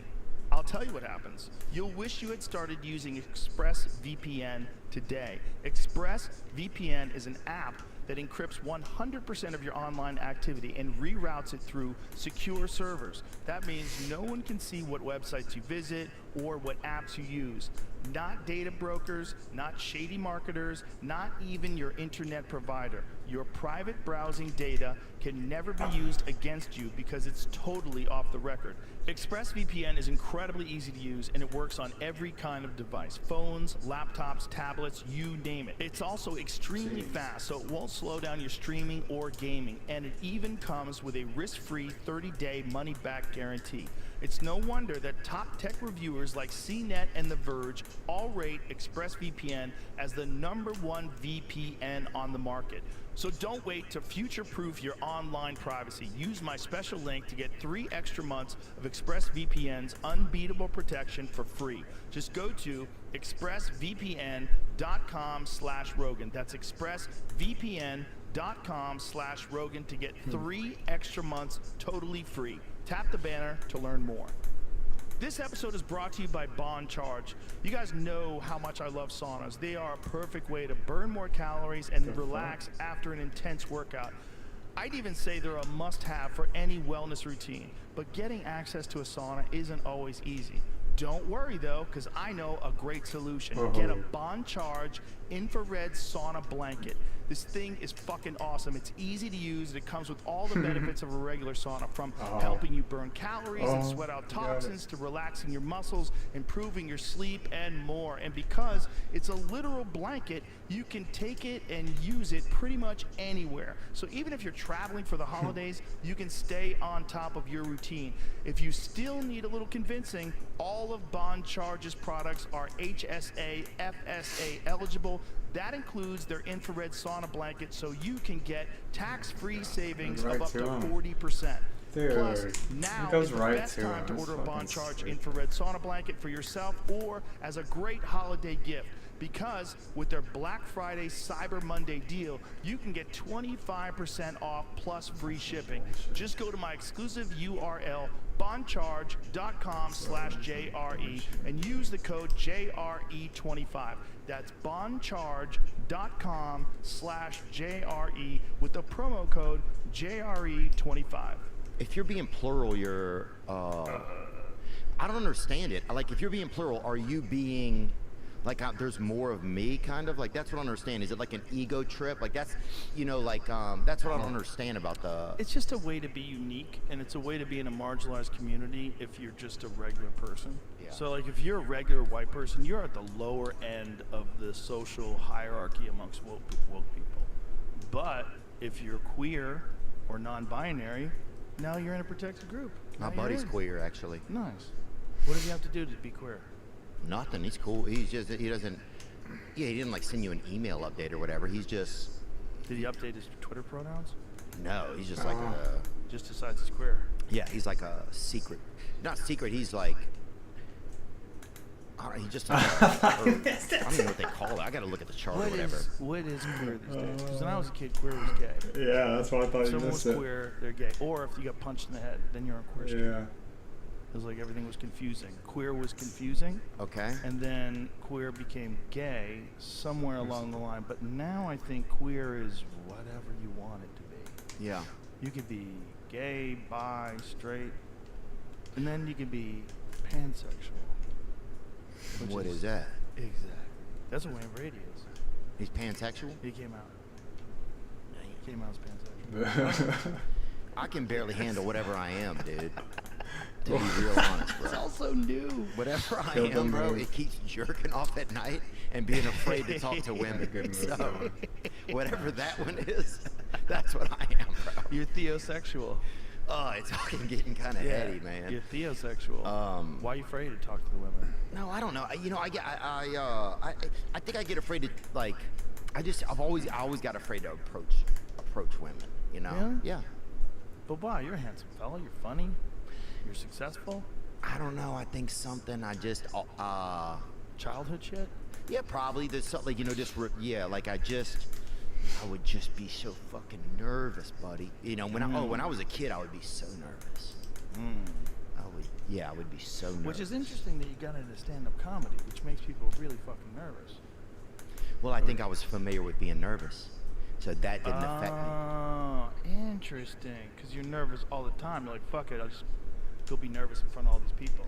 Oh, the audience is when you're on stage, the audience is just a woman. Oh, like you're just trying to get them to like you. You're just trying to you're like, how do we get this to work out, you know? How do I get you to like me more? Who do I have to be? Dude, the other night was crazy. Sorry, I cut you off. Go on. No, go ahead. I got nothing, man. No, It's the other just- night was crazy. This week's been crazy. It's just been a crazy week, Yeah. you know? It's been a crazy week, man. It was interesting because the beginning of the night, no one knew what was going to happen. So you're watching the first results roll in, and there's like this weird thing. And then Trump gets way ahead, but you're like, you don't want to like get too hopeful. Like, how far ahead is he? He's ahead by 100 points. That seems like a lot. Yeah, and you're like, what is it? And some channels are like, and then every channel's kind of different. Yeah, they had different numbers. I was getting a different number off my Apple News update than I was getting off of CNN. And then I was texting people, like Tulsi and JD Vance. I was getting a different apparently, Elon created an app, and he knew who won 4 hours before the results. What the So fuck? as the results What were was coming that? in, before Nuh-uh. 4 hours before they called it, Dana White told me Elon was like, "I'm leaving. It's over. Donald won." He just fucking somehow or another. I'm gonna go back into my It's like pod and I evaporate. don't know what he's getting, where he's pulling his data from. Why- He had, why are you telling us to the shoot? most accurate data in terms of the rural states hadn't put their results in yet, but yet Trump was ahead in these states. Kamala's never going to win those states, so tabulated that and like Wow. put it all together. I don't know how he did it. But Yeah. Dana, I haven't even talked to Elon about this. I don't know like the Dana translation, but Dana said he had an app, and he was like showing him. He's like, it's over. He fucking left. Dude just left. It's over. John Jones won. He just fucking left.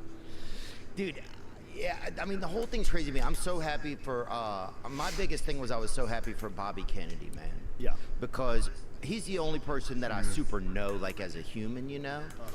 He's been a buddy of mine for years, and I've just known that he's like, I trust him. Like, it's almost like you have people that you know and that are good people. It's like, Yeah. I have to trust my own instincts at some point and know, I know him. Right. You know, he's a somebody I would vouch for. Right. You know, he's a good guy, and he's been helpful to me, like in moments where I have struggled as a person, and just been inspirational to me. You know, it's like I know him. You know, Yeah. like a friend, and Right, so right.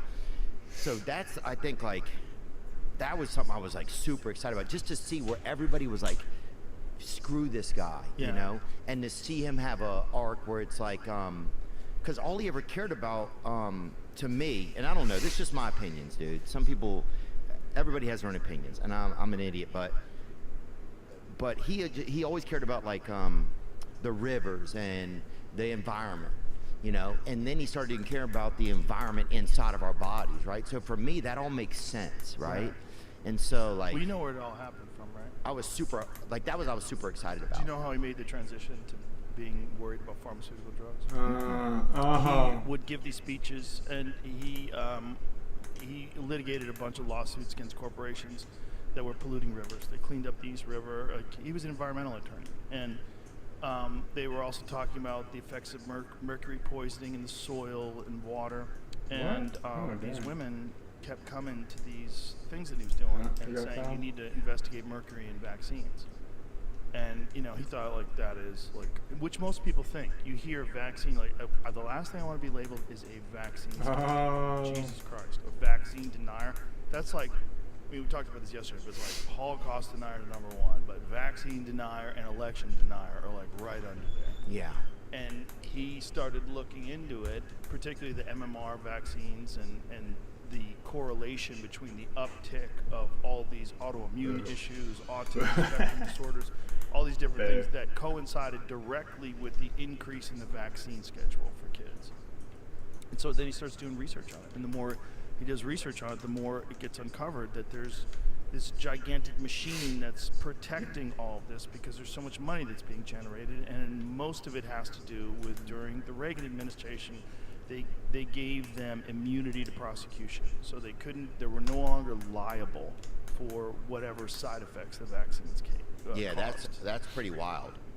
Yeah, and then of course these motherfuckers started giving little kids, little babies that were just born, Hep B vaccines. Like, what are you doing? Like, that's you get that from needles and sex. Yeah, this is unless a it's fucking Pam baby. Anderson's baby, dude. I wouldn't try it. I wouldn't put anything in that kid, you know. And no, I don't even know if she has any kids or not. And I love Tommy Lee, so I don't know who Well, else you would've fucked said up. that. Already done, dude. It's a joke. What are you Yeah. gonna do? It's a fucking joke. Yeah, sorry, everything's okay. I feel the same way about Bobby. I don't know him as well as I know Tulsi, though. Right there. Tulsi is. Yeah, I don't know her. Tulsi's a good friend of mine. I love her. She's great. She's an awesome person. She's like a legitimate awesome person. You know, that lady, she served as a congresswoman for 8 years, and What's the whole happening? time she was against this divide of right versus left. She was always trying to be cool with everybody. She served overseas. She was deployed overseas in a medical unit, man. So she was helping people that got blown up by the war twice. That's where she got that crazy white streak in her hair. That Really? that all came from the stress of being overseas, working in a medical unit. Wow. Yeah.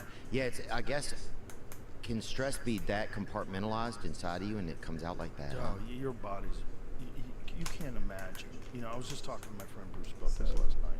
He's a cop in Austin. We were talking about the amount of death that most police officers see, and the stress that has on them. And what he was telling me is, you take like a cop that has like 20 years in the job, what they see is probably 10x what the average soldier who's deployed sees. Because you're seeing murder all the time. You're seeing car accidents all the time, suicide all the time, domestic violence all the time. You're pulling people over. You never know if you're going to get shot. He goes, most of these guys are fucked up because they're just constantly seeing this stuff. Constantly. Oh, yeah. I'd be at home. I'd hear somebody open a jar of Pringles and I'd fucking pull on them, you know? Yeah, you hear that top pop? Yeah, what's going on? Dude, right we had a police officer on a few years ago, or about a year ago. Can you look this up, Jamie? Is it okay to ask Jamie to look something up? Yeah, sure. Okay. It's a police officer. How long ago? Yes. This guy, retired police officer, Sergeant Brad White. This guy was super unique. He lived in Los Angeles, but he told this story. He was he didn't have any political thoughts. He just told stories of what it was like being a police officer, and he told the story of his first day on the job. They're chasing a guy. The guy runs into traffic, gets hit by a vehicle, and killed. Right. So even as just a human being, like you're just doing a job, but then you're like trying to compartmentalize or how do what effect did I have on this? What are my He told this story of a mother had called and said that her son was thinking about committing suicide. Right. The mother meets him in the yard. He shows up. He's a police officer. It's outside of Los Angeles. I'm thinking Whittier Police Department. I could be wrong. He shows up. The mom meets him outside. They see the son comes into the doorway, right? Yeah. It's like a glass door with another door behind it, kind of. Takes his own life, right? Kills himself right in front of them. So now he's standing there with the mom. Now he has to console the mother, then go inside of the home. He walks inside. The door won't open because the man's body is there, right? He's having trouble getting it open. Even just that moment. He gets it open. Something falls off of the ceiling down the back of the street. And it's part of the guy, his brain matter. He had shot himself on the ceiling. So I know that's graphic and stuff. And then for the next 3 or 4 hours, he has to take care of this scene with this little feeling between his bat wings or whatever what is that? Bulletproof vest? No, inside of your body. Oh, yeah, shoulder blades. Yeah. And it's brain matter. Yeah. And it's just like, that's just a regular guy. He might not even have finished college or something. It's like, so just the baffling amount of stuff that police go through. Anyway, I was trying to just like, those are stories that stuck with me when I spoke with that guy. It was like unbelievable. It's just conveniently ignored by most people who never be police officers. And then that was one of the more offensive things about the George Floyd thing. All this defund the police shit. Where people rose up and were saying, defund the police. And I mean, defund the police. And Kamala Harris was one of them. She was out there tweeting, defund the police. And because of that, crime just ramped up in certain communities, and so many people wanted the police back, but then it's it's a long process to try to, and to this day most of these cops don't have good morale. They still have this feeling of defund the police was just a couple of years ago. It's hard to get people to be cops now. They don't want that fucking job, and why would they? It's a fucking hard job. Yeah, and they don't even, I think the highlight, like they used to play like softball in our area against like the fire department. That was like the highlight of it, it was like having like competition, but like if you defund them, they're not even super funded. You don't ever see a cop with like a boat or what I'm saying, like you don't, a baller cop. Yeah, you don't see a fucking right. If you think about how hard that job is, like hard jobs should pay more, right? Yeah, dude. Like, what is I think if you paid them too much, though, then they just quit. Like, I got enough. I'm out. Yeah, I don't know. It'd be tough. Because, like, what's harder, being a rapper or being a cop? It's fucking way harder being a cop. Oh, yeah. I think, yeah. But rappers get paid way more. That's true. Cops just, I think a lot of cops will start making albums from their cars. Bro, there really should be there should be a great producer that goes on a ride along with a police officer. This is gonna happen, watch. And makes a dope track with a cop. Right. And you could make a dope and you'd have so much great visuals. Right. And the proceeds go towards supporting the police department. Yeah, like the cop could like be saying shit from behind the wheel, and you can sample that. Yeah. Sample that and turn them into songs. We got him. In pursuit. Different codes, 5150. Isn't that when someone's crazy? Oh yeah, that's crazy right there. That's 50. I think 44. Look at is this cop rap? What is this? Grammy-nominated rapper, Sacramento police officer records new deployment recruitment video. Pull him up, man. No. I just figured there could have already been one. What's that? 5150. What do you have to do to be a Grammy-nominated? Grammy-nominated doesn't impress me. Like Grammy-winning, that impressed me. Grammy-nominated. Dude, my Grammy Who nominated you? Yeah, my Grammy will nominate anybody. She liked Traveling Wilburys. You didn't. I mean, I didn't. I mean, if my grandfather showed up and said, "Hey, they're good," I respect that a little bit more. But that's just me, you know. Lainey Wilson, I love. She's great. Red Clay Strays, Stephen Wilson Jr. Red Clay Strays are great. They're good, huh? Yeah. There's good music out now. It's a good time for music because like you could find things so easily. You know, you don't have to wait for the radio. You just find stuff. People send you stuff like in the green room all the time. Someone will play something. I go, what is this? And I'll Shazam it. Like, oh shit, it's nice. That Shazam thing, that feature is so huge. Yeah. You know, on Google Pixel phones, there's an option to just have it on all the time. So anytime a song is playing, you can look down on your phone and it'll tell you what song's playing. I didn't know it. Do they still do that? I think that's still a feature. I think it's only on the Google Pixel. I feel all over the place today. You ever feel like that? Oh yeah. Like Well, I you haven't open been your life. sleeping. I haven't been Yeah, I didn't sleeping. sleep well. 2 days in a row, I didn't sleep. The night of the election, I could not sleep. I got home, I was wired. Did and you I just jerk off or not? No, I just sat in front of the TV. I was watching professional pool, sitting in front of the TV. I called Dave Smith. Me and Dave Smith talked on the phone at like 3:30 in the morning. And then I finally went to bed, and my wife woke up. She's like, "What happened? Who won?" And I was like, "Trump won in a landslide." You're like the Spurs. And then she was up. I'm like, it was a landslide. Like, it was a crazy landslide. It was the red wave that everybody thought was going to happen in 2022. Hey, Jamie, I'm hearing more and more about what we talked about yesterday, about the amount of people that voted for Biden in 2020 versus the amount of people that voted for anybody in 2016 and for anybody in 2024. That they're still saying it was a giant jump. That's what I see too. A lot of people think it's bullshit. There's a lot of people that are getting super suspicious about the 2020 numbers because Biden got more votes than anybody by like 20 million. It's really crazy if you look at the chart. Well, did they say that the most people they'd ever seen at voting stations were this year? Yeah. That's what I don't know what the visual report is for this year, but then This is the most consequential election I think I've ever felt. For sure. For sure. The way people felt about it too, the people on the left thought they were convinced that Hitler was coming. They're convinced that some right-wing authoritarian is going to come down and take away all your rights and. Well, that's the media does that. 100%. But 100%. Not what he was saying, not what he did for 4 years in office. It's all the media, and we're all victim of it a little bit because you won't defend him or support him if you hear all these things about him, because then you got to defend the fact that no, he didn't really do that. He's not really a felon. There were only misdemeanors. Texas voter turnout falls in 2024 election despite record registration numbers. This is just Texas, right?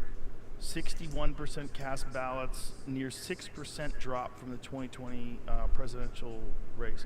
But the difference in the numbers nationwide is what I'm interested in, because the nationwide numbers they're pretty consistent, like through the entire, like if you look at 2012, it's consistent with 2016, which is also consistent with 2024. The anomaly is 2020. Yeah. In 2020, everything goes way up. Way up. Maybe because people were sitting at home and so bored and they said they didn't have much to do, you think? Could be, because it was during COVID. Could be a lot of people weren't working, so they did have the opportunity to vote. The voting should be a national holiday. I agree. I don't understand. It's crazy that you give some people a complication. Like, imagine you have a shithead boss. Like, I gotta vote. Why didn't you vote early? Because I was working for you, you piece of shit. Yeah. Let me go. Let me go vote. Yeah, I mean, they give Christopher Columbus as Yeah, a fuck holiday, that dude. guy. The Lieutenant Dan of the 1400s. That dude gets a fucking holiday, okay? Yeah, why don't you go But you read don't what, get a what that day guy off. did? Let's get rid of Christopher Columbus. They changed it to Indigenous Peoples Day. Like, and the Indigenous people are like, thanks, after you wiped out 90% of us. Yeah. Thanks for giving us a day. How about we keep that day? That's fine. But how about we have an election, national election holiday? We could do it Yeah. one more holiday. Celebrate it. It's a great day. People can Yes. rejoice. And then I think, Cookouts. yep, it would take a lot of stress off people too. It's like today's also a day of celebration. It's not this day that I have to sneak away from work and be sneaky or whatever. You should have and a paid, eat in my car. It should be a paid holiday. Yeah. You should expect to have to pay your employees on the day that election comes, because everybody should be able to go vote. Yeah. That's what it should be. We should make sure. We'll talk to Trump about it. Making a nationally mandated holiday. I don't have his number. I don't know. I mean, I there's a guy in his department that have his number. We could look it up. I know some people. Yeah, dude, it was just what a crazy week. Yeah, very crazy. Well, you were one of the first guys to have him on the podcast. Did you have any hesitancy having him on at all? My brother's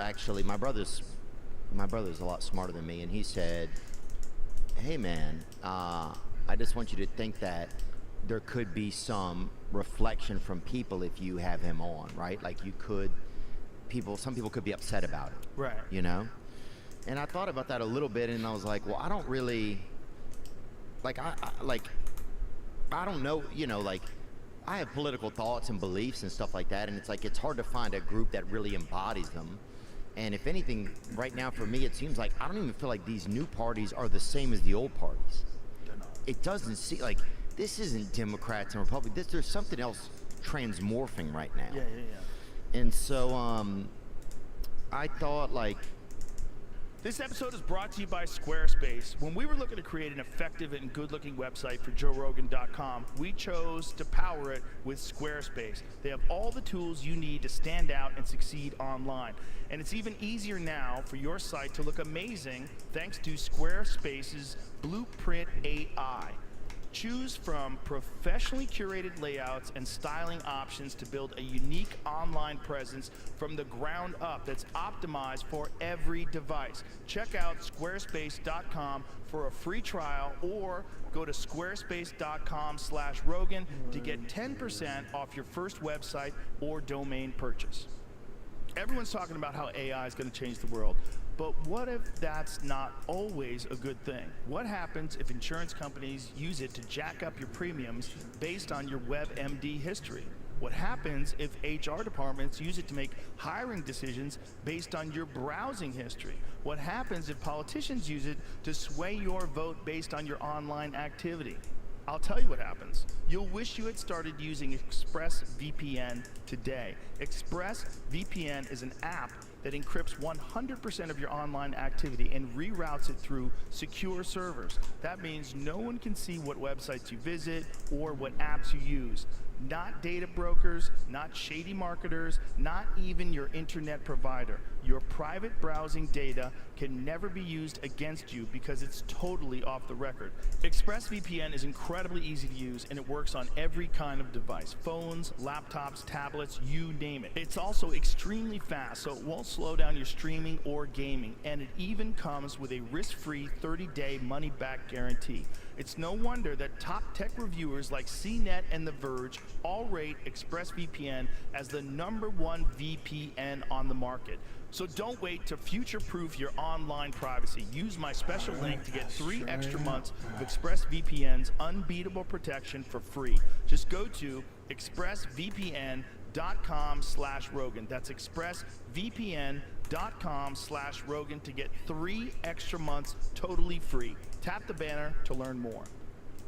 I thought, well, I just want to be able to have a chance to talk to this guy, And the main thing for me was like you talked about Dana White earlier. He's really, I know that you guys work together, and you know, I knew that Trump's brother suffered from addiction, right? I knew that, right? I heard that or something, and I looked into it. It's like, okay, he lost his brother. His brother died of addiction. So I was like, well, that's interesting to me, you know? And I wish that people, I wonder if there's more to Donald Trump. Like, is there more of a way to talk with him about something that means, you know, try to get an emotional more of an emotional well to him than it seems like that's in the public. Well, there was a thing that was going on for a while where you were platforming people. This was the idea. Like, if you had on a guy like Trump, you were platforming this bad person. This was this thing. Yeah, I didn't think about that at all. But it's an authoritarian way to regulate conversations that let you know more about people, and it's stupid because people don't want to have a nuanced perspective on anybody. Look, this is one of the reasons why I wanted to talk to Kamala Harris. I'm like, I bet there's a person in there. I bet I can get to that person. Yeah. I wanted to find that person.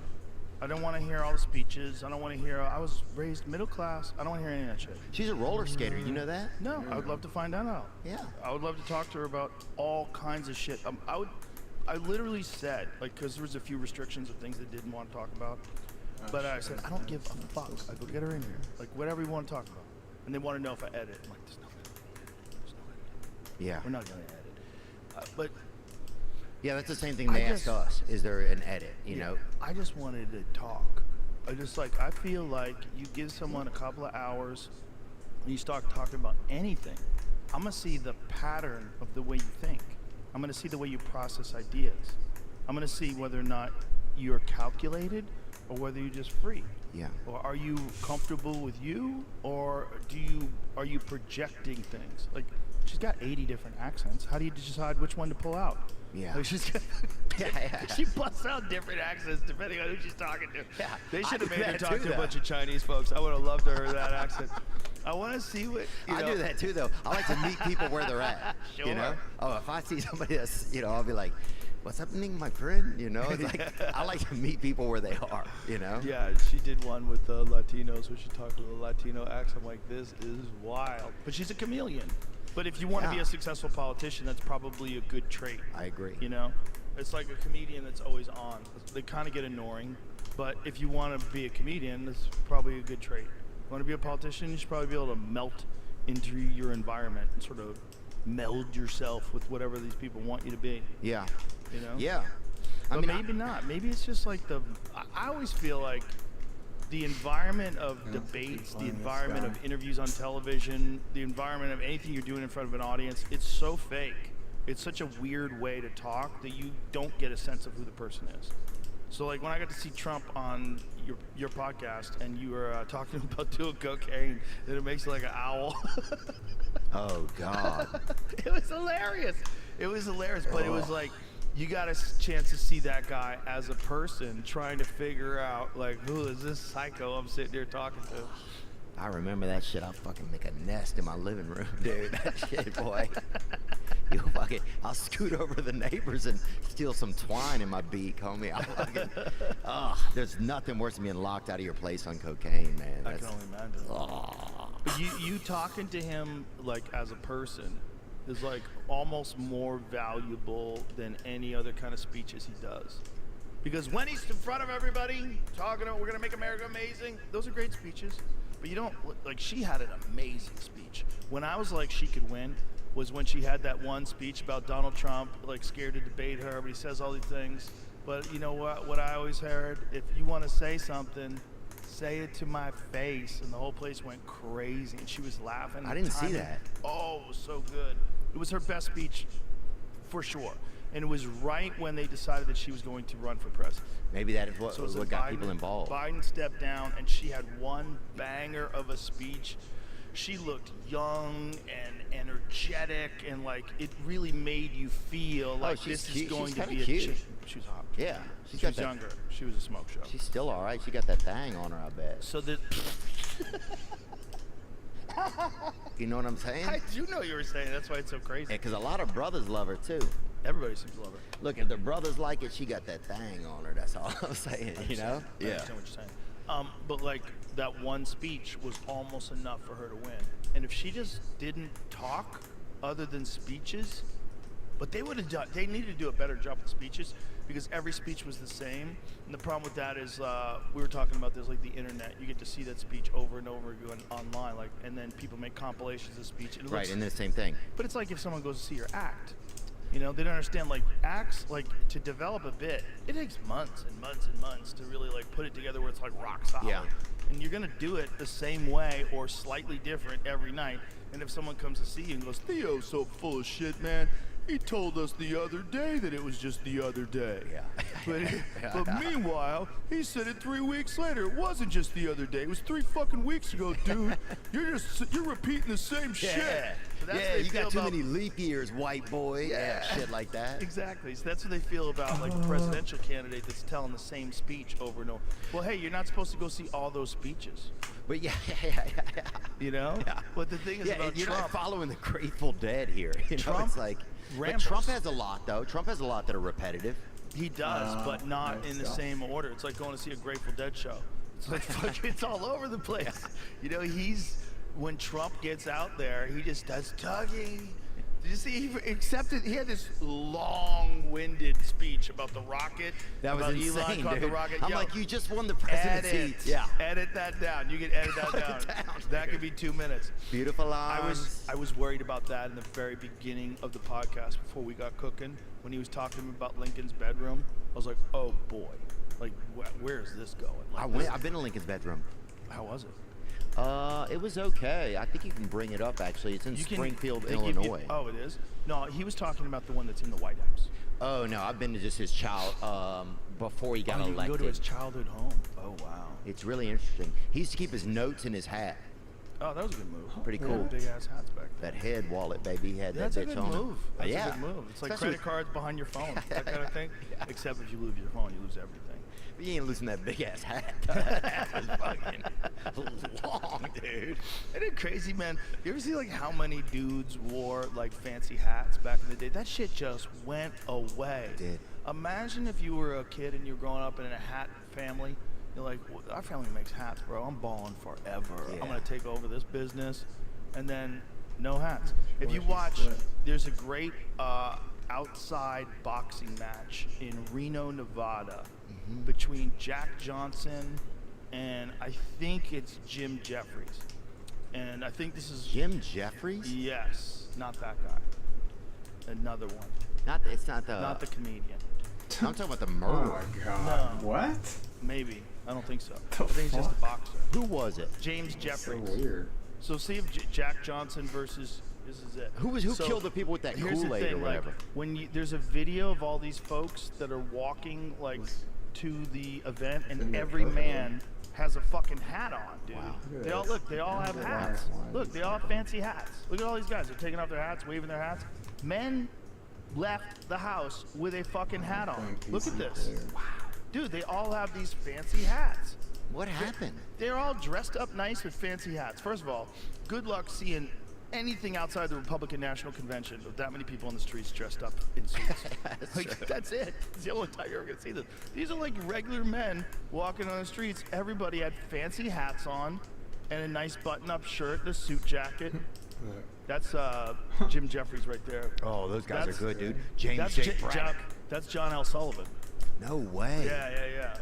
The guy from that's the guy from Monopoly He was too, right there. He was a bare knuckle boxer back in the Diz Ed. Yeah. So Not and he was still PC. famous back then. Wow, look at him putting it all together. That's so Yeah. cool. Isn't that cool? So they built this outdoor stadium to watch Jack See what Johnson music beat the gets fuck about. out of Jim Jeffries. Oh, That's how it goes. Jim Jeffries was trying to make a comeback. He was a little bit older. What?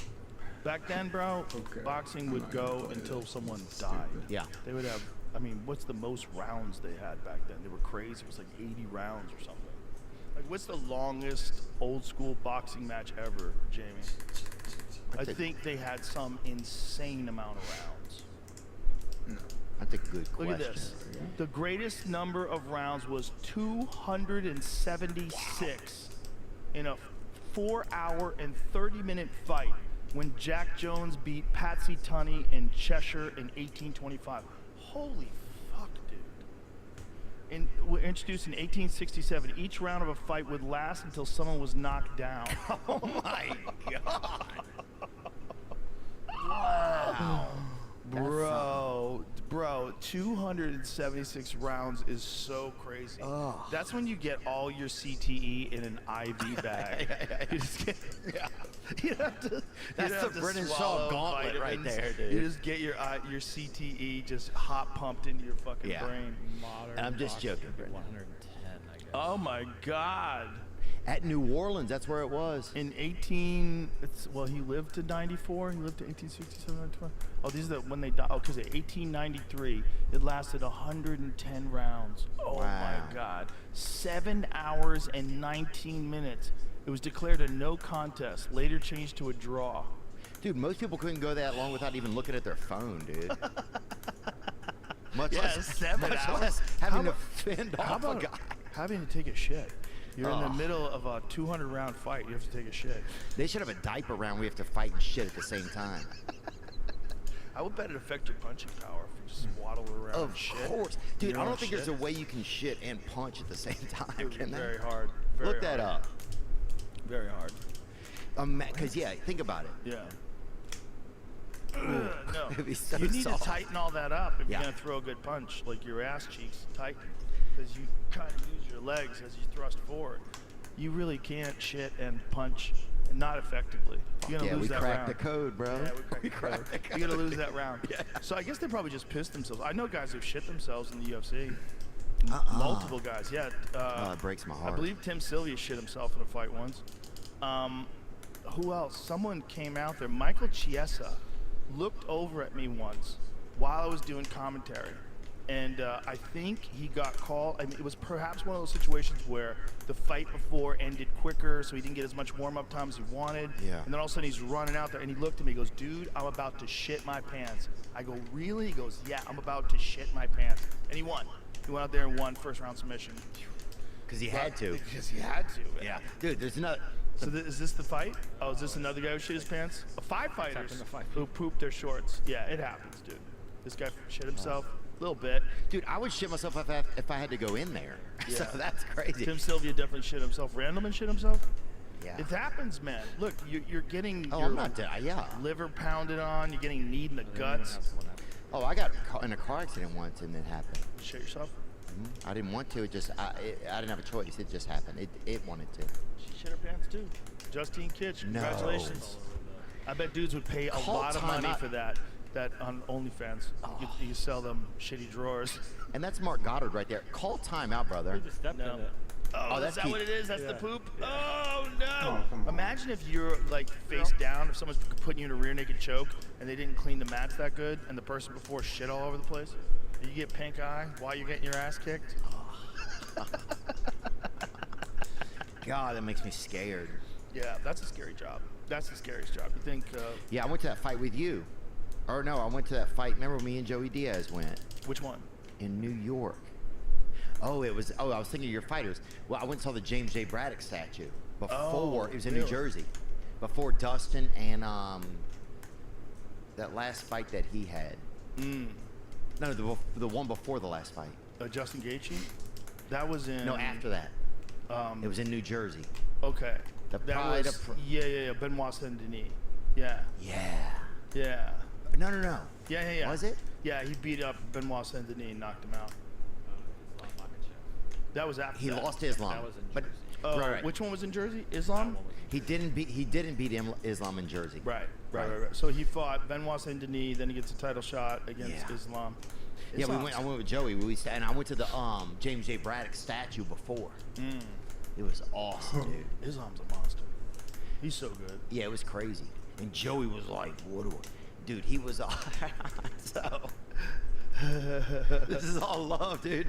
He's a fucking tremendous. He's one of a kind, and his book is great too. If you haven't read his book, but he's sitting there. He'd been eating mushrooms, you know. And once he even started eating a little, you could see Aaron Rodgers start to look over. You know, he was getting That's curious. hilarious. You know, he's like, "What was happening?" You know. That's hilarious. But by the sixth quarter or whatever, I don't know how the fights go, but it's like by the sixth quarter, he's just rubbing on his thighs, right? He's fucking. He goes, "Who's winning, dog?" That's what he kept saying to me. Oh, I can't But wait to see him again. Joey used to shovel snow for James J. Braddock. Did he really? Yeah, Wow. That's crazy. it's one of my favorite things that I ever learned about him. That's crazy. Can you imagine that? That is crazy. What else is going on? I'm gonna see him in a couple weeks. He's coming out here. Joey is gonna start staying out here for months at a time. Yeah, he wants to get a place downtown near the club. Me too. I'm gonna come back and look in about a week and a half. Every time he comes, he's like, I gotta come out here, dog. I'm like, come on, we'll make it easy for you. I'm like, we'll make it easy for you. You tell me when you want to come, you come. We'll fly you out, put you up, whatever you want. I'll get you a real estate lady. Let's get the party started. And I'm trying to bring back the Church of What's Happening Now. Because him and Lee Syatt, they were together when they were at the club together. And I'm like, come on, let's get the band back together. You guys together were fucking amazing. There was nothing like that. Show kept people alive. That show, Joey Diaz's show, was one of the most ridiculous, silly, preposterous shows. It was so ridiculous. And then he went to New Jersey, and here's the problem with Joey in New Jersey.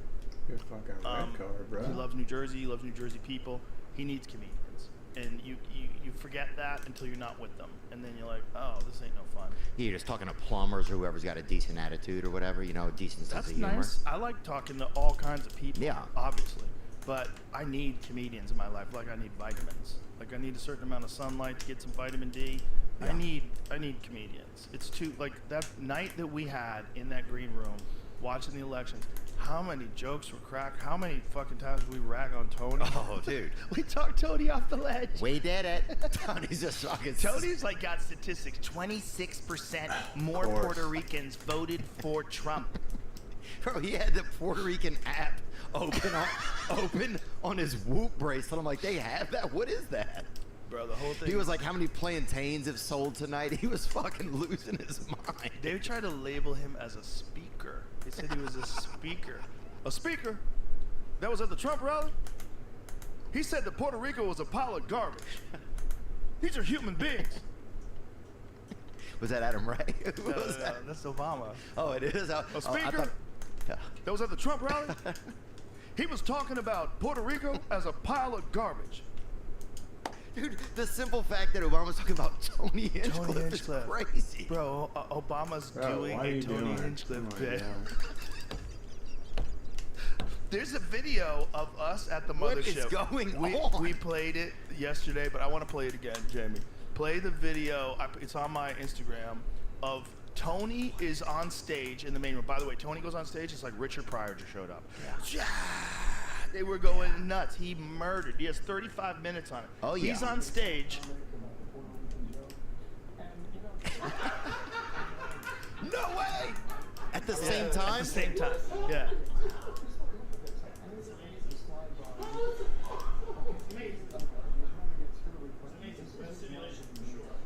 We're definitely in a simulation. My God. So this guy was on Fox talking about Tony on one TV while Tony was on stage on the TV monitor. That's unbelievable. We did it. He was so nervous because here's what was going to happen. If he lost, you know, so the way these news organizations work, they have outlines for stories if Kamala wins. They have outlines for stories if Trump wins. If Trump lost, they were going to blame it on Tony. They had stories where they're going to blame it on that joke, and they were going to say that joke turned the tides and made people realize the Trump organization's filled with Nazis and racists, and they were going to blame Tony, and Tony would have been fucked. Because then the Trump supporters would have thought that too. Right, so it was like both sides would have disliked Tony.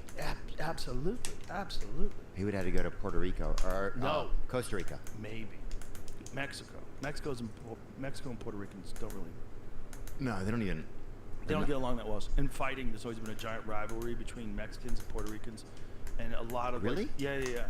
Oh yeah, man, for sure. I didn't know that.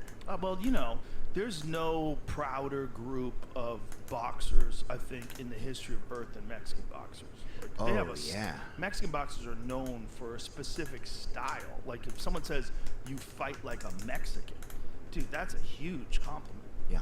Mexicans like Julio Cesar Chavez, you know, fucking Canelo Alvarez, Oscar De La Hoya. I mean, you can go down the line. You know, Morales. Fuck, man. There's so many. Manuel Marquez. Yeah. So many, man. They got just so many punches in one punch. Well, they're just there's a culture of boxing there that goes back so far, and it's so, you know, in with boxing it's always people that are poor that want a way out, and one of the best ways out, if you're a poor young man, Punch if your you way can out. fight, you can make millions, like Canelo, like Julio Cesar Chavez, like. So it's like the history of people rising through boxing, but there's a similar history in Puerto Rico. Puerto Rico has a great history of boxing too. Really? But there was always a rivalry between Mexico and Puerto Rico. I could see that because you're both Latino cultures and you want to be the best, you know? What? Oh yeah. I'm trying to think if I've ever been to a boxing match or not. You should go see Jake Paul versus Mike Tyson. Might be the last boxing match ever. I don't know if I want to see it. Do you want to see it if Mike Tyson wins? I remember watching Mike Tyson versus Roy Jones Jr. Yeah. And it was like two guys like beating each other up in baby diapers or whatever. It was Baby like diapers. yeah, bring it up. They were wearing like big diapers or whatever. No, they were wearing cups. There's a protector that ball. boxers What are you wear that's doing? different than the protector that MMA fighters wear. So the protector that boxers What? wear is foam that covers like What's the front of your happening? hips and things too. Maybe I'm not thinking about it. Maybe I'm thinking about something else. I then. get it. But it just This they to kept me hugging. seemed, this is what I believe. I believe really, truly to my core that they made an agreement where Mike Tyson was only going to hit him to the body full blast. It looked like every time he hit him to the head, he was kind of pulling back. It just didn't seem like this didn't seem like a real fight. Right. It seemed like a fight to the body, though. Mike was hitting him to the body really hard, and I think he hit Roy a bunch of times really hard to the body. But you know, both of these men are 50. Roy, in his day, I maintain to this day, was the greatest boxer I've ever seen. Wow. Roy Jones, in his prime, was a freak. Like, I mean a freak, where he wouldn't even throw jabs. He would throw a lead left hook. He would favor that over a jab, but it was as fast as a jab. And people couldn't understand it, because Yeah. you'd never been in a ring with someone that fast. If you look at Roy Jones' highlight reel of KOs, you ever watch like Roy Jones when he was in his prime? They were executions, son. It was like Mike Tyson in his prime, but a different thing. In fact, in a Nas song, Nas says the new Mike Tyson's Roy Jones. Wow. Roy Jones was just executing people. He was so much faster than anybody. His timing was so good. His He was a power- sniper. Oh my God, he was just so skillful. Who would you rather knock you unconscious? You think if you had to pick a good fighter? Oh, I How don't do know. you Maybe get the Roy ball? would just put it out quick, just pop you in the chin. He goes and- right Roy or back to Connor, him though? every time. Both of them will It's knock so you out weird. quick. You think? Yeah, but and this is his one fight with Roy Jones with Vinny Pazienza. It was the only fight in CompuBox history where the opponent didn't land a single punch. A single I've punch. seen that before. This was like when Roy was trying to get the referee to stop the fight. Before that, Roy signaled to the referee, stop the fight. And the referee said no, and then Roy goes like this. It's like looking at Vinny, sorry, I got to do this. And just lights it up. Bro, he was so good in his prime. But like all fighters, they stay past their prime, and people really only remember them for Then. when they lost. Yeah. You know, Roy in his prime was just something completely special. He had an You- Allen you- Iverson vibe. You went to watch him just to see how long guys would last. That's what you would watch, just see what he would do to guys. I did a fishing rodeo with him once. Did you really? Oh, Yeah. he's a big fisherman. He dropped his hands, put him behind his Where back, are and knocked the people guy out. going? Like lured the guy in and hit him with a one straight right hand and dropped him. It was one of he would just like be That's toying with crazy, dudes. dude. I Dude. can't even get a fucking medium jacket off of my body. And this guy's doing this shit. That's what blows my mind. Roy was so good. He was so good. Oh. And everybody that went Cooked in that there. brother right there. There's a thing that happens when a guy's gonna fight. Like you would see it with Anderson Who is that, Silva. Bill in his Cartwright? prime. Who's he fighting? No. Some dude is in real trouble. They should have stopped this fight already. God, bro. That dude did not need to take those other two punches. Oh, why is that? Like, why is it like that? It's weird. Dude, he was so fast. Yeah, dude. Tony was He was terrified. Shane's He was terrified. Tony And was bro, terrified. Right when I walked in, I hadn't seen him in months. I'm just fucking grilling him. Bro. I'm like, there he is. I'm like, who's an island now? That's what I said to him. He's fucking sitting there. Who's an island now? Did you really say that to him? Yeah. And here's the best thing about Tony, though. He laughed. Like, Yeah. Tony is for the joke, right? Oh, yeah. Like, even if he's, like, going through it, he respects the joke. And, like, Always. there's many layers to that whole thing. It's like, Tony is who he is. Yeah. And you respect that to the core. It was it the best timing? Probably not, right? No. Was there a lot of supervision over him, what he said? No. Probably not. But that just shows that's you how also disorganized that meeting was. it's disorganized, but it's also real. So it's like there's two ways to look at it. It's like it's like nobody proofread it. Let but me it's- clear something there, because we did say that they went over his material. They didn't. They did not go over his material. They did. Someone suggested he take one joke out. So he took this one joke out, What? and he's like, oh, what do I put in its place? He decided to go with the Puerto Rico joke. You fucking dumbass! Don't you know? We did it. Yeah, But- he's just so silly. But he's the guy. But he laughs at himself. Oh, totally. But also, it's weird because it's like, do you want things to be tailored or do you not want them to be tailored? You know? Yeah. It's like you could have a group that goes through every single joke and says no to everything, Right. and then you get Wow, nothing. what's- You get you know what I'm saying? Kind of. Yeah, It's like he just how goes many up there layers and of doesn't do anything. like when you drain spaghetti or whatever I'm talking about. Like how many layers of Spaghetti. nah shit. I don't know. It's been a long year. I know what you're saying. I know what you're saying. But I think when you get to a certain level of your career, you got to say no to things that are outside of comedy. Yeah. If you're just coming up and someone says you want to go speak in front of the president, go out there, make a mark, soldier. Give it your best. Bullshit game. But if you're Tony Hinch